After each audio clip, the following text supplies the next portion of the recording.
All right, we are live. I'm going to go with the intro. Yo, I just want to remind you that you're going to crush it today. Yo, welcome back to the lab. I'm your host, Elias Benjaloon. Join me as we dive into the science behind the hustle of badass entrepreneurs working smarter, not just harder. In every experiment, we're going to dive in on business tactics and life lessons, enjoy some hip hop, and experience a moment of gratitude. Thank you so much for being here. Now let's win this digital. All right, that was winning the digital revolution together. We got cut off. Welcome, everybody. Thank you so much for tuning in, whether you're on LinkedIn or YouTube or Facebook or Instagram. I'm super excited because I've got a former colleague on the show today. His name is Mark Menatti, and he is the director of data science for the multi-billion-dollar real estate company, The Agency. Mark, welcome to the show. Hi, and thanks a lot for having me. I'm glad to be on. Awesome. Yeah, I'm glad to have you here. So, I love to start off, as we do with every episode. Can you kind of just walk us through your journey to, how you've landed where you are today? Yeah, definitely. It's funny, but when I went to college, I learned about Bayesian statistics in the form of mathematical proofs, because at that time, there wasn't enough data in the entire world to actually create a model in production. And there also wasn't enough processing power, even if there was. And now, I create Bayesian models just on my laptop all the time. So I started out kind of prepping to be kind of an economics quant, a lot of math and business side and projections. And I don't know, 5, 6, 7 years into my career, what I realized is that people who did what I did were being replaced by people who could essentially teach a computer to do that in R and Python. And so what started out as kind of a traditional quant job with lots of math transitioned to a programming job and doing math and code that way. So my first job was at a bank and did some commercial stuff. And then the real kind of first data job was at this London-based investment fund where I was their senior analyst there. And when I was initially hired, we had these kind of one-off analyses of kind of all these companies that we could potentially invest in. And I realized that, I can use programming and APIs in their Bloomberg terminal and basically track every stock on the London Stock Exchange real time and have that updating consistently. And then after I built that, I didn't really have any work to do. And they asked me to be an accountant, which I was bad at and I hated. And so they fired me. But that was kind of how I got into the industry. And from there, it was kind of a matter of kind of expanding those data skills. And I went back to school and got a second master's in statistics, which helped a lot, and have kind of been doing this ever since. It's been about a decade and a half now in analytics. That's awesome. A decade and a half in analytics, and data science is projected to continue being one of the fastest growing job opportunities in the workforce, if I'm not mistaken. Yeah, it's I think so. It's been interesting in the last couple of years to see. The industry changes so much, and the way that we approach things now is just completely different than 5 years ago, and 10 years ago is basically archaic. We were basically rubbing sticks together to try and make fire. There's a lot of people that are kind of working to break in, and I respect the heck out of that because they're curious and smart, and there's a lot of opportunity out there for people who are good at it and have drive and vision that way. Yeah, for sure. Before we get into our business lesson today, which is for everybody that's tuning in, our business lesson is going to be applying data science to drive results in your business or organization. What attracted you to data and numbers, statistics in the first place? I've kind of always just been driven that way. It's the idea of applying a number or a formula to something real in a way that could accurately represent it and could allow us to extract information and understanding and even predict results has always just been extremely fascinating to me. I mean, even going back to, I mean, pre like Excel 2002, dinking around in there to have arguments about sports teams and stuff like that with my buddies. And so it's just that idea of representing life in the form of a number. And then kind of allowing that to kind of teach me about a situation has just been always super fascinating to me, and it still is today. Yeah, no, it is super fascinating. I am also a fan of the power of data. You know, it's interesting because, and we can go into the business lesson here, but it's interesting because numbers don't lie, but our perceptions, our insights can mislead us, right? And so in a world where there is so much data, can you talk about how you're seeing it being applied in the business world with some success, and maybe while you're at it, some of the trade-offs towards failure that you've mentioned on a private. Yeah, absolutely. So what's funny is we have more data now than we've ever had by just orders of magnitude, but a lot of times it doesn't tell a story, or at least not a useful one, or it does tell a story, but it's not a true one. That happens also. And it's a real problem, just being able to determine what's a meaningful result and what's not. I mean, especially early on, right? Mm-hmm. I think if we're talking about starting a company, everyone can agree that increasing revenue and increasing profit, those are numbers that matter. We know that. But it's those kind of other indicators, are we moving in the right direction? Are we going up or are we going down prospectively? That's when it gets a bit more complex. So I guess just to kind of start off before I get into some of what I have prepared here, I'll need to kind of give a shout out to Nassim Taleb and Matt Levine. I read a lot of their stuff, and there's a good chance, like if I don't reference them, I'll inadvertently plagiarize them today. So if someone is listening and says, hey, wait a minute, I've heard that before, maybe you did. And also, I recommend you check out their stuff too.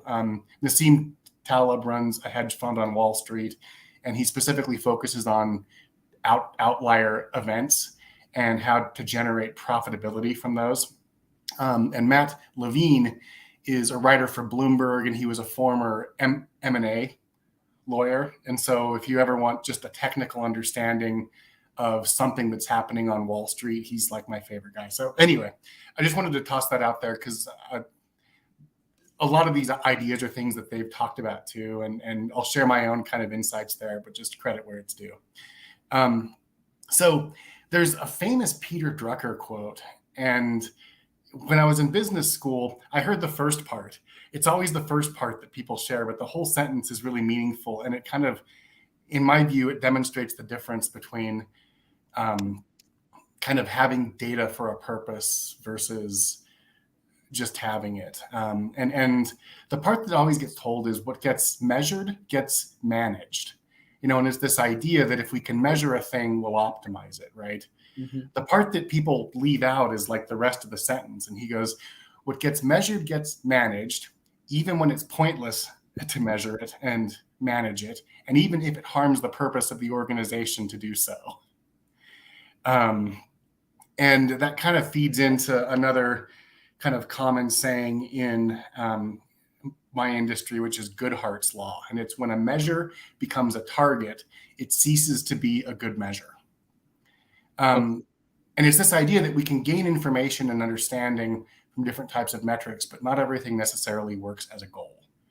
And there are some reasons for that. If you have questions, feel free to cut me off. If not, I'll just kind of No. Let's keep going. But I'm curious to hear more about that point because when I think about measurement and measuring data, I'm launching my startup and I consult on marketing. So I look at data in terms of marketing impressions and conversions, and we measure that so that we can manage it and optimize it. But also it gets tied back into oftentimes to OKRs or goals, business goals. And so what you're saying sounds contrary to that. So can you expand? Yeah, in some respects. And it's not that OKRs, or KPIs aren't important. It matters a lot, actually. It's Mm-hmm. just a question of having the context and looking at the ones that are really indicative. So here's a couple of reasons why we can occasionally measure the wrong things or define success in a way that isn't really useful.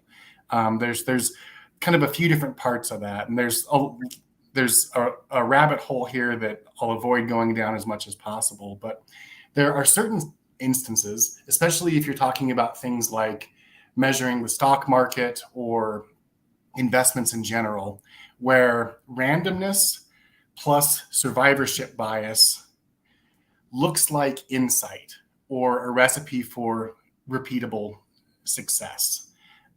So randomness, we know what that is. It's just a random outcome to just something that happens. Survivorship bias is the logical error of concentrating on people or things that made it past a certain selection process, and overlooking those that didn't make it past that process. And typically that happens because those people are gone. They aren't as visible. And that can lead us to kind of an incorrect estimation of the entire system. So in Taleb's first book, Fooled by Randomness, which is one of my favorite books. I think about it all the time. He's written 3. That's his first one and is a favorite of mine. He gives an example of, let's say that you have an eccentric billionaire tycoon that wants to pay people to play Russian roulette.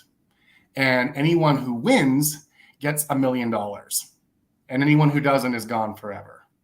Right. If you started out with thousands of these people playing this game, eventually you would have a small number left over who were super rich. Mm-hmm. And to the outsider, you would look at these people and just think, wow, these people made the right decision. They did all these things correct. And in reality, it's a question of just randomness and statistics and the fact that just seeing the people that are left isn't the entire story. Right. And so a lot of times, I mean, just kind of a more practical way that shows up is in the form of like stock picking and actively managed funds and things like that. This idea that if you work in finance, you either make money or you find a different job. And what that means is that after a certain period of time, you have a lot of people who didn't lose money, but there's a lot of reasons why that might be the case. In some instances, maybe they are really good at choosing investments. I mean, that's certainly the case in some instances. But in a lot of instances, it's impossible to tell any difference between reality and what would just happen in a random simulation, or like the chimp throwing darts at the dartboard. And so that's measuring success and being able to determine a real effect from a random effect, and taking that survivorship bias into account is essential. And that can look really different in a lot of different systems. Yeah. Could you give us some examples? Because we talked about this before. It was, you can't always predict the future based off the past, right? Sure.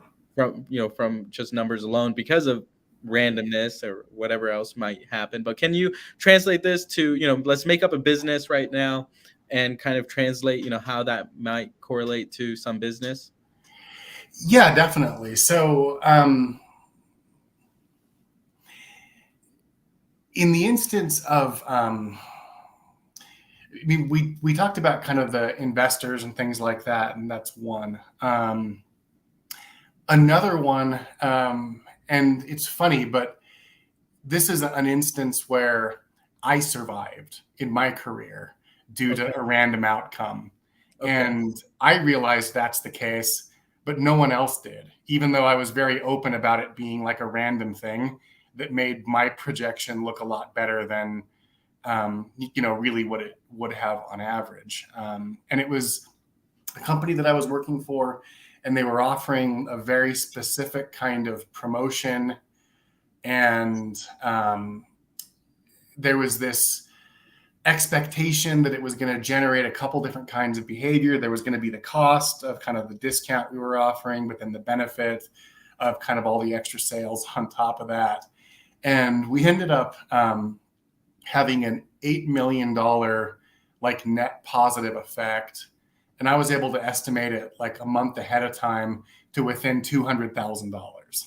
That's awesome. That's a big deal. It's also lucky. Mm-hmm. And that was kind of the point, is that there, like the way that it got to that final number wasn't the way that I projected it, but no one really noticed that, right? Mm-hmm. It's this idea that we measure everything by the end effect, which is fine in some instances, but it's not always repeatable. I was glad that we didn't ever run another promotion like that again, because I guarantee my next attempt wouldn't have been as effective as the first one. What was the random, was it something that was an internal factor that, other departments, made happen? Or is it something that was an external factor that was totally unrelated to the work people were doing in the company? So the effect that caused the raise wasn't what I thought it was going to be. The effect that we wanted was additional sales as a result of attracting additional customers. But what actually happened instead was our existing customers just stocked up on stuff. Okay, cool. That's interesting. Yeah, that's an interesting insight for sure. And it's probably not as repeatable because you're not. And maybe actually it could have had a negative effect on the business in the long term. Correct. Well, especially if they had said, we're really good at predicting these things, so let's do it again, but this time really, really lean into it in a different way, right? That wouldn't have been a good idea.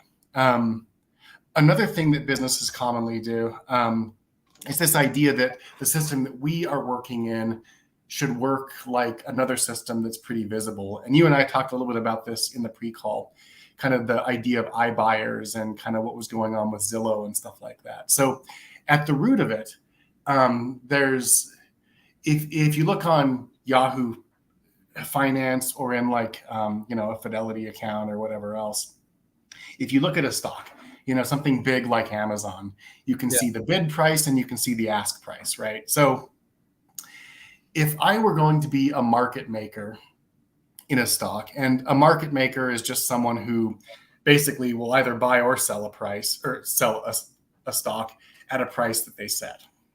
So for something like Amazon, right? If someone were to come up and ask me to build a model for just a good price to buy Amazon stock at, the way that a market maker works, it would be, okay, well, whatever the last sale price was minus 1 penny, that's probably an okay way to do that and make money. But homes don't really work that way.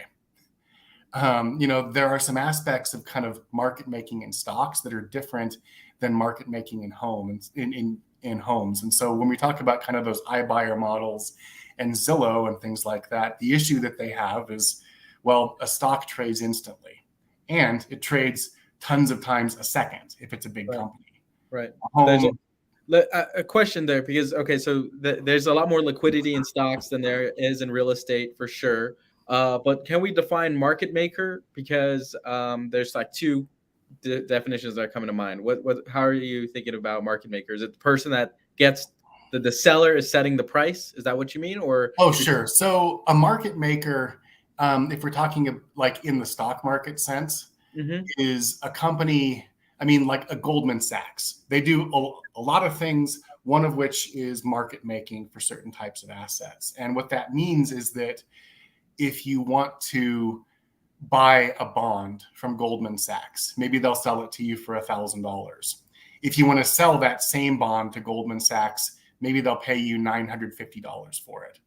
And so Goldman Sachs doesn't really care if the price of the bond goes up or down. They just want to buy and sell as much as possible and make their $50 spread. Mm-hmm. So is it because they are setting the price as a market maker, or are you saying because they do so much transaction volume that they can they're not as concerned by the price fluctuation?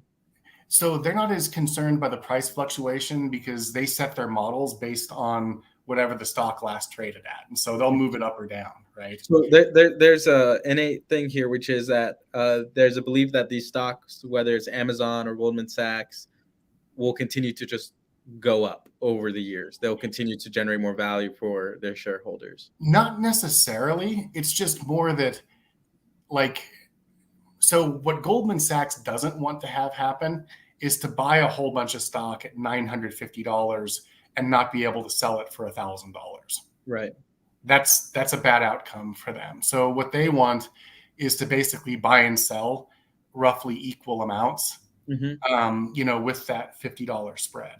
And so because they don't want to hold on to it, their projection is more about determining, like, how much can they hold at any given time and still be confident they can get rid of within whatever time window is acceptable for them.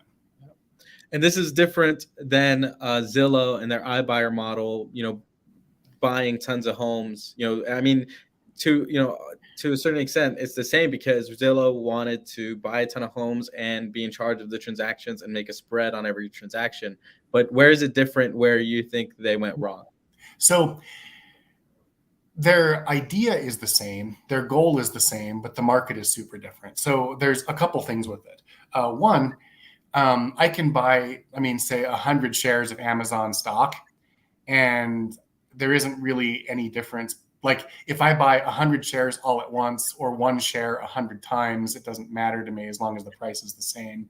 Yeah. Stock is fungible, and at least the common stock, the stuff that you just buy regularly, is all the same. There's a lot more equity. Yeah. Right. We have comps and things like that. So, it's similar, but it's not exactly the same, which is key. And that's where they went wrong, essentially, right? Because their comparables and their price estimates, their estimates were wrong. Do you want to talk about that? I would argue, I guess, with Zillow, that the problem wasn't their model, it was their business strategy. Okay. And that, they've invested a lot of money and had a lot of really smart people working on that model. I think it's a good model, but it's not what they wanted it to be. And that's, and there are reasons for that I think in that set are kind of inescapable. Another issue with them as well is, with Amazon stock, if I wanted to sell at the market price, I could issue a sell order and it would disappear immediately, whereas a home just doesn't work that way. And there isn't like an average price for a home. It's whatever your top buyer will pay for it, right? Which is just, it's a very different model. And so even though they want it to be like a market maker environment, the fact that, my neighbor and I, might have roughly the same square footage and be in roughly the same area and have a lot of things similar about our houses, it's not exactly the same. And those small differences matter a lot. Yeah.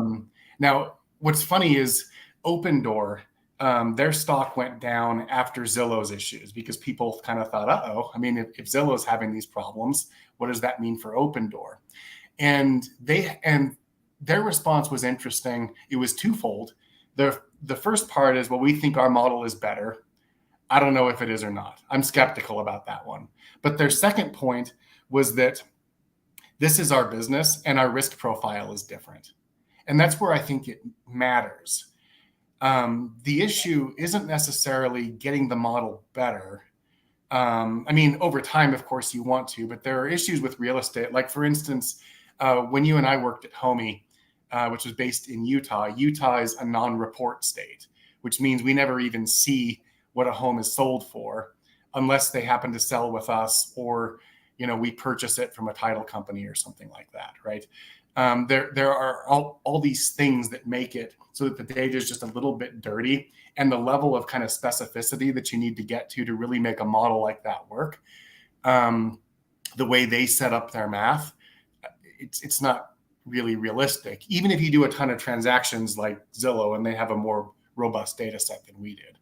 Whereas with Opendoor, they understand that their risk profile is different, and they've set up a more robust business model to account for that. And so that's what I'd say I guess was the I'd love to get specific about the business model differences, because I know, first off, Zillow is a huge real estate company with lots of different lines of their business versus Open Door, which seems a lot more focused on being an iBuyer and buying properties from folks. But from my perspective, like having researched both of them, it looked like Zillow relied more on the data and the automation, and Open Door relied, probably on some data and automation, but also on, their agents and people, vetting transactions and before completing a transaction. And so is that part of the business model that you think is different, or is there something else that they're doing? Both of them, from my perspective, were flipping business models where they bought and then sold.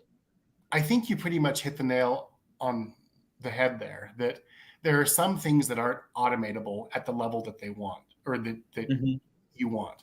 I mean, if I needed to predict what a stock price was going to be 1 second from now, which is the length of time that if I were a market maker in a stock that traded tons of stocks, I could come up with a pretty good model, because it'll be basically what it is now, plus or minus a penny or two.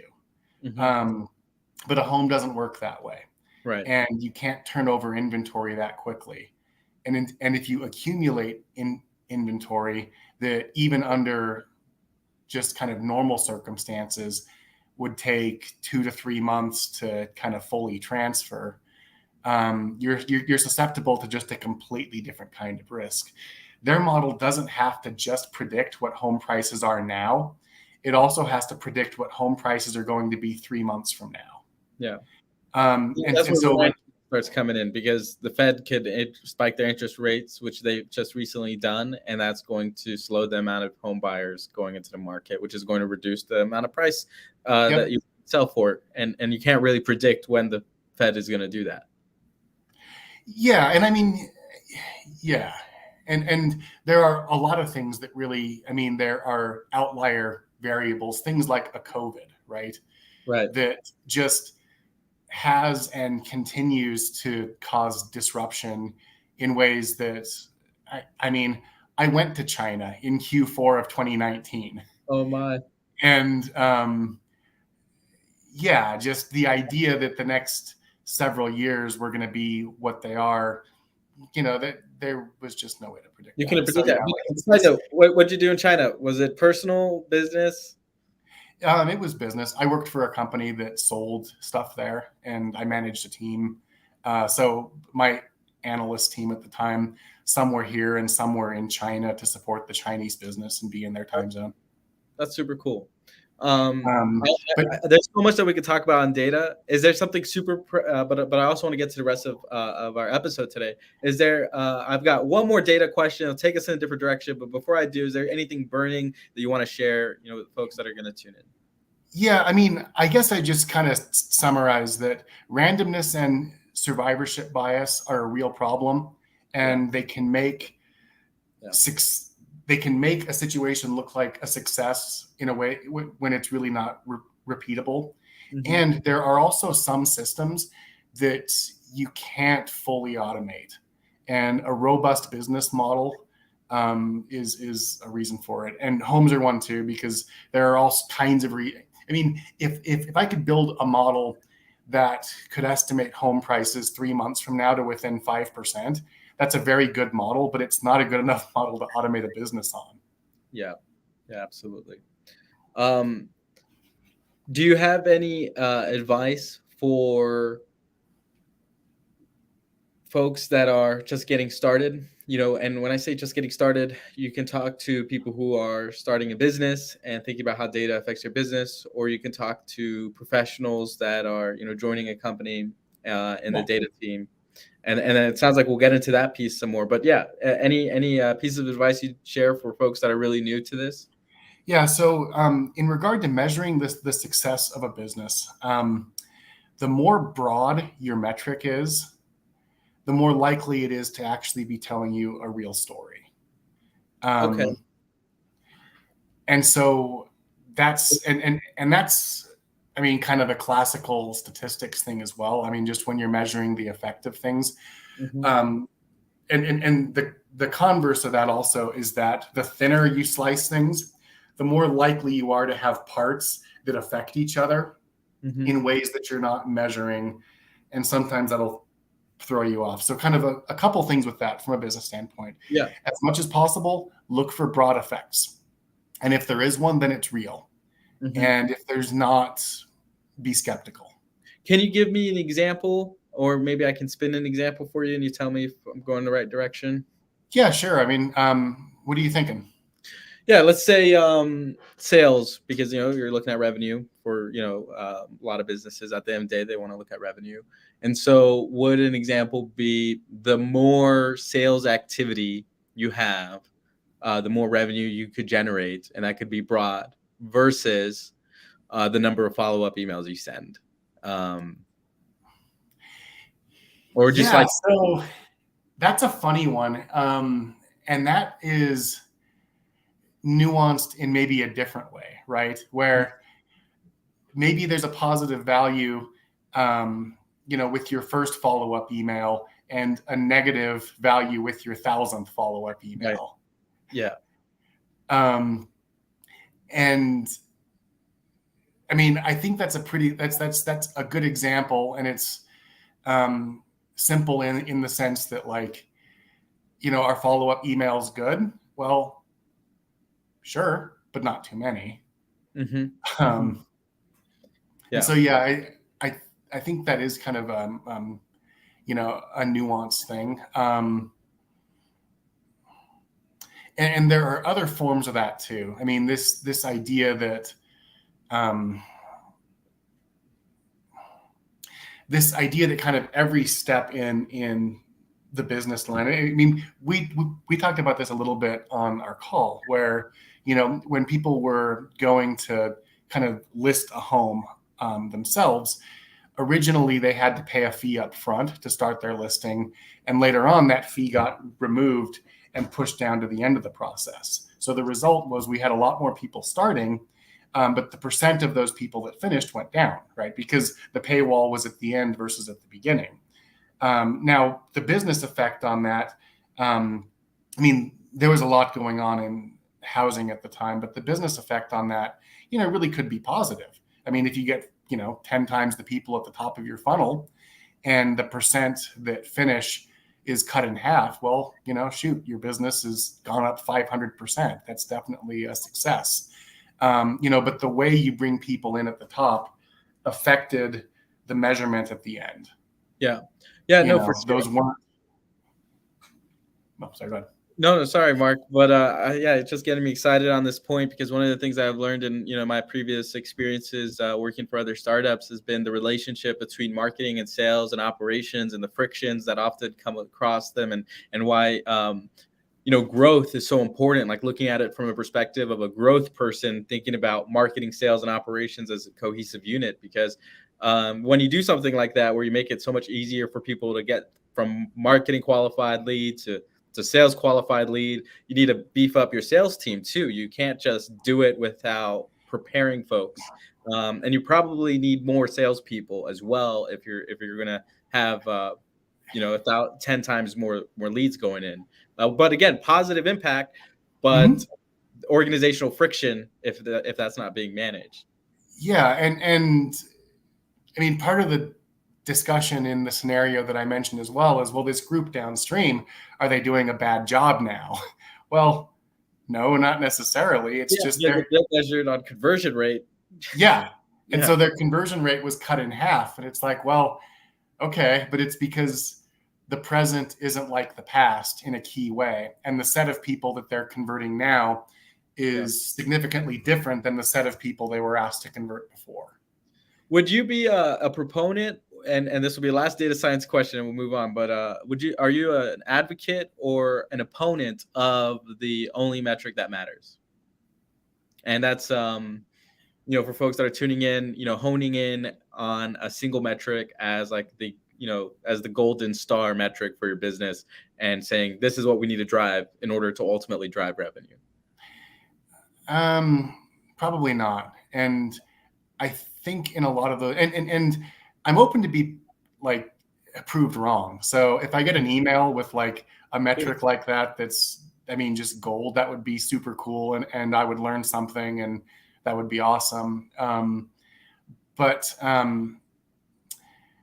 I think you lose context when you do it that way. And data needs to tell a story. Otherwise, it doesn't matter.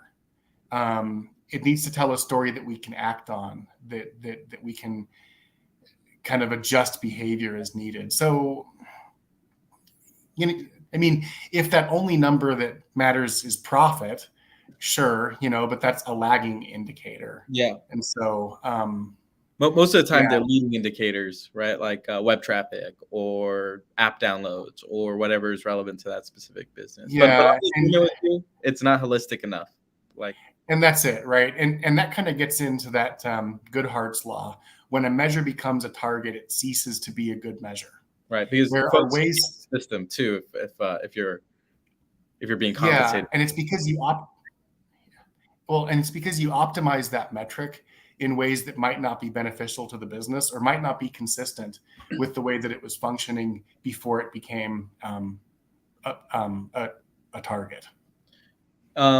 You would also be an opponent or an advocate for 1,000 different metrics or 100 different metrics or even 25 metrics, or is there middle ground that you kind of, based off of the size of the company? Yeah. So there's definitely a middle ground for sure. Right. I mean, I think for me in my job, I do need to be considering 1,000 metrics, or in some cases 1,000,000 metrics, or at least kind of building algorithms to consider them. But in terms of kind of what management optimizes to, or what sales leaders work toward, I think I need to kind of assist them in saying these 2 or 3 things for sure are really the most important for you. And I need to do the homework to make sure that I'm right about that. Yeah. Hey, Mark, we've got another Mark that just tuned in on Instagram. What's up, Dr. Liggins? And he's a biologist. And so we're talking about data science. And if you're curious, you can check it out on YouTube or LinkedIn. We've had a pretty robust conversation on data science. We actually kind of ran it a little long. So I want to move on to a moment of gratitude now. Mark, in this busy world, we're live post-COVID. I mean, what are you feeling grateful for today?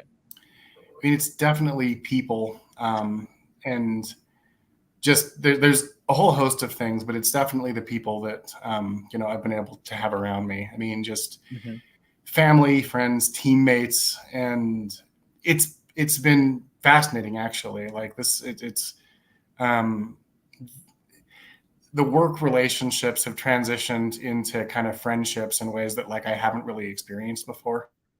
And I get to work with great people who are also my best friends, and we get to work on cool stuff. And I've got a lot to be grateful for. I mean, in terms of what 10 hours of my day looks like, boy, I feel really fortunate that way. Good. That's awesome, man. Thank you for sharing. And anybody watching live, feel free to share your moment of gratitude with us as well. My moment of gratitude, along similar lines, is just the health and well-being of my family members, and to me that's the most important thing. And so, especially with everything that's been going on, I'm grateful that folks are alive and kicking strong. So moving on to our next section of this lesson, or this episode, the life lesson, and you wanted to talk about mentorship and the power of mentorship. Why don't you open that up for us? Yeah, and this is also another thing that kind of dovetails for stuff I'm grateful for, is just kind of over the course of life, career. I feel like I've been fortunate to have people step in at key times and kind of teach me things from their experience that have been tremendously beneficial. And I think what I toss to someone else who's kind of starting in their career is to find people who can speak to specific attributes. I mean, whether it's the quant stuff, if you're an analyst, or if it's leadership. I mean, there's one person in particular that I think about as being just a truly exceptional leader. And I kind of aspire to be like that person in a lot of ways, in that respect. And so I'd say definitely look for those people. And then the other side is, you get farther into your career, be willing to be that person for other people. And it's not about like stepping in and feeling like you know everything, because if you're a good mentor, you realize you're still just kind of winging it and doing the best you can a lot of the time. But it's about sharing experiences and listening and kind of being there to assist people in their own growth path. Yeah. No, I love that pay it forward mentality. I think, we're all climbing towards the mountain, and we're all at different stages. And so we can all help, the person that's reaching out to us. Mark, what are some of the, I hate to call it tactics, but I'll just say tactics or approaches, for how you've been able to foster some of your most meaningful mentor relationships. And I'm asking this question on behalf of folks that may feel like they don't have the right mentors around them, and, how they could work to fill that gap. So, yeah, I guess. So I guess one, if you're in a situation where you don't feel like those people are around, I recommend working to find a different situation. And I mean, that's, I think, kind of first and foremost. The other side too is that I'd say don't be shy about asking for it. Anyone who's, I'd say, kind of just, if you see someone who you feel like is able to kind of assist you in a certain way, don't be shy about just approaching them and asking questions. And most people, I think, are pretty decent that way. I mean, one person in particular who I think about historically, and this was like mind blowing to me, but this leader was known as being someone who was exceptionally caring and exceptionally concerned. And he was changing jobs at one point, and I approached him and just told him that how much I appreciated his approach and how I attempted to emulate and kind of be as consciously caring as he was. And what he told me blew my mind. And he said that he was on the spectrum, and all of it was learned behavior. He had taught himself to be this incredibly caring person, even though it wasn't a natural thing for him. And that gave me hope, because it's like, well, shoot, like, surely I have no excuse for being a jerk then, or being like a terrible leader. I at least can kind of learn that. And so anyway, I think what I'd toss out is don't be shy that way, and it's okay to be persistent. Yeah, that's right. I mean, if you're not even asking, then it's going to be nearly impossible for you to get mentorship. And you can get that from your job or even on LinkedIn, as long as you kind of ask the right questions, or social media or your school, or even here. I bet, folks want to reach out to you, Mark. You'd be open to that. Like if somebody messaged you on LinkedIn, maybe they found the reason why the only one metric works, and that's in a specific company. Who knows? Honestly, I would love that. Like, it's like, it's interesting to have discussions with people who disagree and to find out kind of those areas where I'm incorrect about stuff. The nature of data science is constantly like figuring out where you're wrong about things. And so I just invite that. I love it. I remember an old saying at our old company is the only constant is change. And so working in technology and marketing and data science, I mean, we are experiencing change faster than any other working generation before us, which is wild. So we really don't know it all. We're kind of just navigating and becoming better navigators. Mark, anything you want to share for folks in terms of how they can connect with you, or any projects that you want to highlight? Yeah. So, I mean, if you have questions or want to connect, feel free to reach out on LinkedIn. I'm as active there as anywhere. My last name is Menatti, so I'm just not hard to find.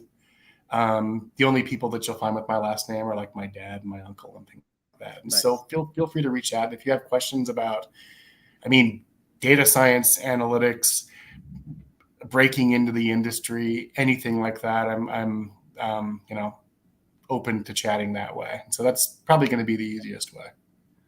Cool. Mark, I really appreciate your time today on sharing your knowledge with us on the Hustle Science Experiment. Thanks a lot. I appreciate you having me. Cool. I'm going to end the broadcast.